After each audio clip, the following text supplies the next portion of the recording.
Hilarity is ensuing, and it's all thanks to the millions of My Hero fans. Apparently, they didn't like the ending of the story because it wasn't Disney princessified enough, where the main character gets everything they want and gets their happily ever after, so that the fans can live vicariously through this fictional character and somehow feel better about themselves. In this video, I'm going to explain to you why what you as a My Hero fan wanted and why that wouldn't work because the story already told you this. Before I get into the video, let me briefly tell you what inspired me to make this commentary video. It was just 3 things. 1, I needed to make a new form of content on this channel, and commentary reviews were. 2, I can use the excuse to doodle stupid drawings again. And 3, I had a friend message me on Discord crying about the ending and how it didn't make sense, and when I explained why it did, they got triggered because they were reminded that their media literacy is lower than the pit of hell. Okay, so here we go. Let me make this brief. Since the beginning of Boku no Hero Academia, or My Hero Academia, when Deku introduces the story, we get a brief understanding on what the world is like and how the introduction of heroes changed it due to its influence. In the beginning, we are told how amazing quirks are, how they manifested in people randomly, and with it called themselves heroes, using their abilities to serve a purpose. But then we have Deku, our main character, who manifests no quirk. It's rare for people not to manifest a quirk, and yet our MC got the short end of the stick. You see, here we get the underlying message of the story that essentially people without quirks aren't normal. Apparently, being normal is a bad thing in comparison to having a quirk. As the story moves on, we realize just how desperately Deku wants a quirk, but ultimately has to live a life without one. Nevertheless, in the future, he gets older and we notice his talents for observing his heroes, and eventually his classmates. It's quite unique. Within the story, we get the quirkless perspective on how one could react to simply not having a quirk. As we move on into the story, we're able to observe the differences in how people with quirks treat certain people. People with amazing quirks, like Bakugo, clearly have nothing better to do than bully the quirkless. But apparently there's layers to this given how we know how he truly feels about Deku later on in the story. Or those with better quirks and a natural talent see themselves as a league above the rest in comparison to those who don't have such flashy quirks. And then you get the vice versa, where characters who don't have such flashy quirks still feel a type of way. They're envious, passive-aggressive, and hate being looked down on. Monoma, Shinzo. Then there are people who get ostracized because of their quirks. Shinzo, Stain. Their abilities are extremely unique and not the standard, so they're shunned, made fun of, and essentially made to feel dejected as if their quirk isn't enough to become a hero. Okay, let's stop there. The one thing I want to point out that I think a large majority of people fail to pick up on is that even with something that seems to be an overwhelming good, it can still be ruined. Human nature plays a large part in the story of Boku no Hero, and it often gets in the way of bigger goals.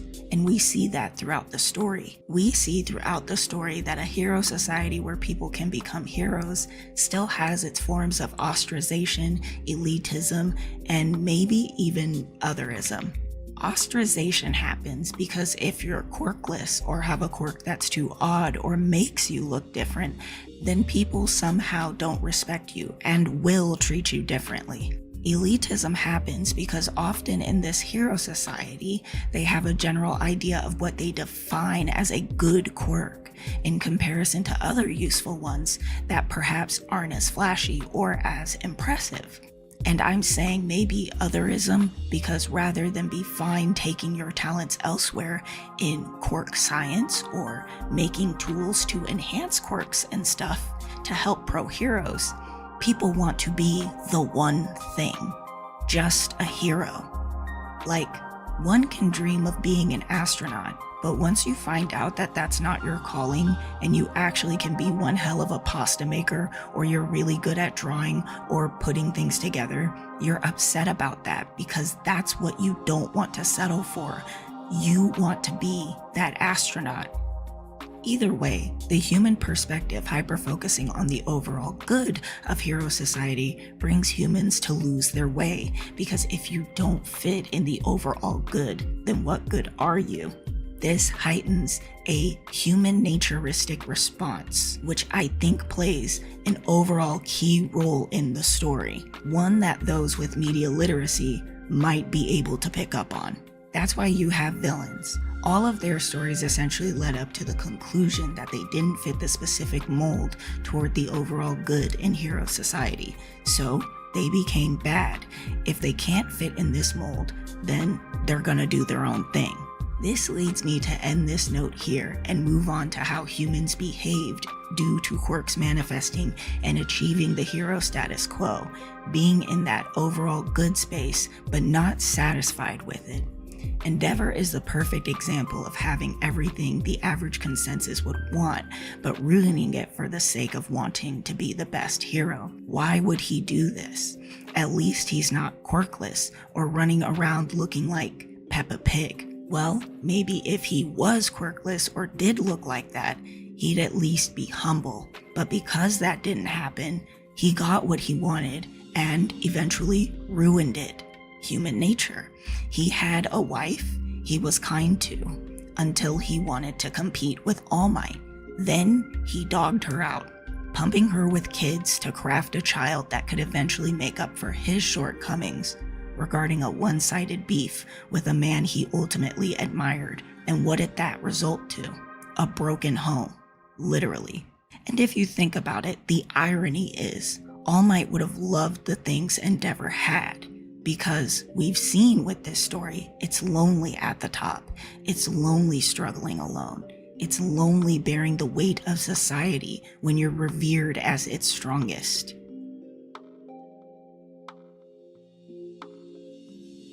Moving on to All Might, we could see that with Nana as well. She had abandoned her child and family in the hopes that All for One wouldn't attack them, find them at all, and use them against her. And we know how that turned out. But bigger than that, we see that despite her good intentions, even that went wrong. She ended up with a son who hated heroes and dogged his children's dreams of ever becoming one, so much so that I'd argue it stressed his son out to the point that his quirk manifested in the poor way it did, leading to Shigaraki and All for One's union regardless. The writing in Boku no Hero isn't that deep, but it's not that surface layer either, and we're able to see it through different characters' perspectives and or the conversations and dialogues Deku has with other characters. There are layers to dealing with a hero society, because as cookie cutter as it is or was, we also see that human nature cannot be framed. Not every right or wrong decision earned the same outcome, and those outcomes had coin toss reactions and consequences. While All Might is seen as an overall good in the story, working hard to beat All for One, you had heroes like Endeavor who were bitter that they couldn't match up. But in the same breath, you had villains like 𝔬🇩 who hated every hero and what they represented, other than All Might. Almost every action led to a reaction, and I think this story highlighted this point over and over with almost every major character. So it's crazy that the messages went over people's heads and resulted to an ending that they didn't like. So let's get on to that. Eventually, as the story all bubbles up to the eventual war with heroes and villains at each other's throats, and Deku and his friends and allies coming together to save the day, the ending results in Deku being a teacher. And I think the reason most fans of the story hate this is because a majority of them are kids, and their natural adversary at this point in their life is a teacher. I've been seeing all over social media the ranting, raving jokes and memes of Deku being in this state, because the kids wanted him to essentially be like All Might, which wouldn't have made any sense. Throughout the story, we've seen what All Might had to sacrifice for being the strongest. We saw how envious human nature resulted when it came to the strongest. We also saw how villainy became when it came to what they perceived as an ideal hero. Hell, we even saw how crippled society was when it came to the strongest hero, where, despite there being thousands of heroes, society only really relied on one, so much so that one person became their symbol of hope, and villains knew that if they crushed that one symbol, it would all be over. And apparently that's what readers wanted for Deku? Well, not exactly. No. If you wanted Deku to be revered too, as a hero that saved the world, that won the war, you would get those results. 'Cause that's what would happen. Deku would end up in a league of his own, just like All Might, and who's to say that cycle wouldn't repeat itself? Deku would be the new symbol of hope, and then what? All of the stuff that happened with All Might just miraculously wouldn't happen to him. There wouldn't be heroes envious of his strength, envious of his power, envious that he's in a league of his own, envious of him being the strongest. That's why at the end of the day, Deku didn't win the war by himself. That's the biggest takeaway from it all. And yet, so many people are distracted from the fact that he's the main character that they can't comprehend why he isn't getting a bigger focus. Which, the irony in there is at the beginning of the story, pro-heroes were essentially the focus, and we were seeing that perceived through the main character's eyes. And because he was quirkless, society didn't really pay that much attention to him. So now he's back to his normal state. Either way, according to the ending, it doesn't look like anyone really is getting that bigger focus. All of the class that helped Deku save the world are still doing their part in hero work, and people are still praising them regardless, along with other heroes. Oh, but he's the main character. He should have gotten more attention. No, he doesn't. That's the great thing about writing. The author doesn't have to give their main character the typical, let me repeat that, typical hero's ending. And I think that's what Horikoshi had in mind the entire time, because Deku, from the beginning, was never the typical hero, which to me makes the ending and writing a bit more poetic, if anything. Still, what's crazy about that statement too is that even though Deku's the main character, isn't Bakugo the one who actually died? He's the deuteragonist, so secondary to the protagonist, the main character. One could argue Bakugo is the secondary main character, and he's the one who actually died during the war. Where's his hero ending? What does he get for his sacrifice? Oh, the same thing everyone else got? 9 to 5 hero work? Okay, that sounds fair. Well, it's just sad to see that Deku didn't even get the girl. Let's be honest, you never cared about Deku's love life. Ever. And to add to that, out of all of the chapters and episodes of the story, how many were dedicated to Deku's investment in he and Uraraka's relationship, or in his pursuit of a relationship? None? Okay, cool, just checking. Odd that the fans thought that simply because Deku essentially graduated high school and got a job, he should immediately be entitled to a girlfriend and or wife. Half, if not the majority of adult fans of the series don't even have that for themselves. But somehow in this fantasy story, Deku should just have one? From the start, Deku and Uraraka's goals were always clear. Deku had to be strong enough for All for One. And Uraraka wanted to be a pro-hero because her family was poor. Was there flirting from them to one another? No, and if you think there was, I think your skills in observing social cues is in the pit of hell along with the lack of media literacy. They're teenagers that might have had a crush on one another, but that's it. Neither of them did anything with those feelings and paraded around just as friends, so that's kinda what they still are. Well, still, it's lame that he's a teacher. Again, if you're a kid and think this, that's just predictable and understandable. Your math teacher is your biggest villain right now, and you can't imagine that the strongest hero in the story that you like would ever stoop so low. It's honestly laughable and hilarious how disrespected teachers are and how much people show their lack of respect for them, despite them sacrificing their time to teach people how to read past a 3rd grade reading level. But I digress. I'm seriously asking those who consider themselves fans of the story, the same main character who took 200 chapters or 80 episodes to realize in a training arc after All Might told him quit being weird and trying to be exactly like me, then suddenly realized that he could use his legs to kick people with the borrowed powers that he had, was somehow smart enough to do anything else other than teach. Deku since the beginning always had an interest in heroes' quirks and abilities to the point that he made notes on their powers and what he could assume would make their powers better. So wouldn't him essentially doing what Aizawa did in UA make sense essentially, since the powers that were on borrowed time are gone and he's back to his normal self? Just say you wanted him to be like All Might, which would essentially result in him not getting a girl regardless, being lonely, and messing up hero society yet again.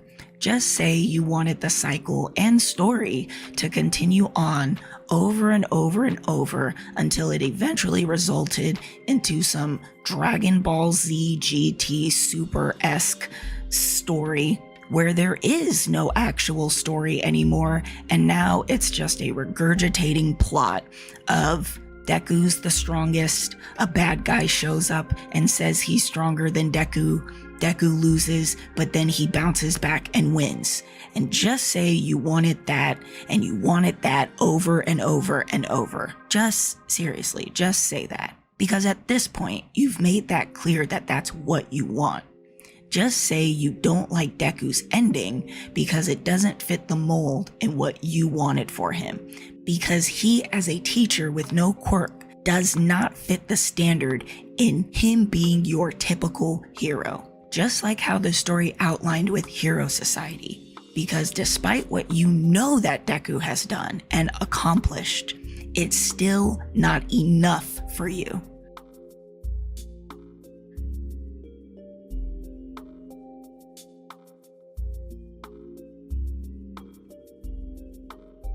Now, I could be wrong. I want to leave that open for discussion, of course.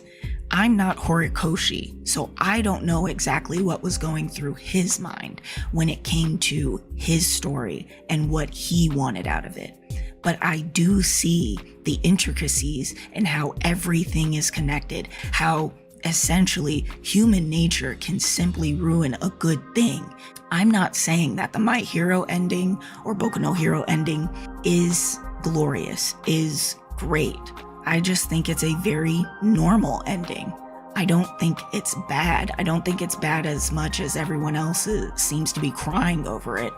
However, I will say that I am surprised by Deku being a teacher only because I would have essentially assumed that he would end up like Melissa in that one My Hero movie where even though she's quirkless as well, she works to make stuff for heroes.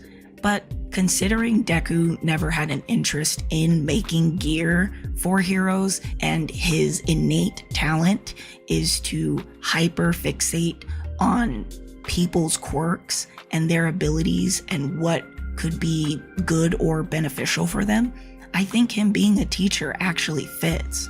And not to say that, of course, not to say that it is a happy ending or anything like that, because obviously he does miss being a hero. Of course he'd miss it, because he never thought that it would be possible for him to even be one in the first place. So when he actually experiences it, and when the borrowed time is gone, of course, yeah, he's going to miss it. But at the end of the day, he started out quirkless, so he will forever be quirkless. It is what it is, but I think one thing that the story also wanted to highlight is that essentially nothing's wrong with that. He's still a hero. He still participated and helped ending the war, even with a borrowed ability. And to be fair, if I'm not mistaken, his friends knew that he was a good hero as well. I forgot where I saw it. It was either on Twitter or like some joke post on YouTube. Essentially, people were saying that just because he hadn't been visited by his friends or whatever in 8 years, like they essentially abandoned him, which is just a funny thing to say, because why would you suddenly think that hero work stops? Why do you think 8 years after the destruction of a place, like suddenly heroes would be less busy? It's crazy how people can joke that his friends abandoned him when, if I'm not mistaken, they pooled together their money so that he could have a hero suit, which I think is kind of cool. Because one thing that the story was also highlighting is that even though it had nothing to do with Deku, all of his friends, classmates, and allies were opening programs and doing these things that would help encourage more heroism. And that's why villainy took such a toll, like it didn't even affect anyone anymore, or not as significantly as it did, because the story was emphasizing how everyone can be a hero, regardless of having a quirk or not.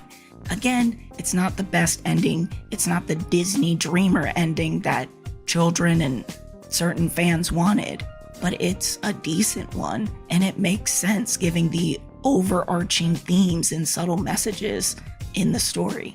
Either way, I'm done telling you what I told my friend. If you're triggered just like them, sorry. Again, I could be wrong. I'm not Horikoshi, but given what I've read, given what I've seen, I would assume that what I'm saying makes the most sense. And again, even if you still hate the ending, well, that's fine. That's just my 2 cents. Hope you enjoyed the video. See you soon.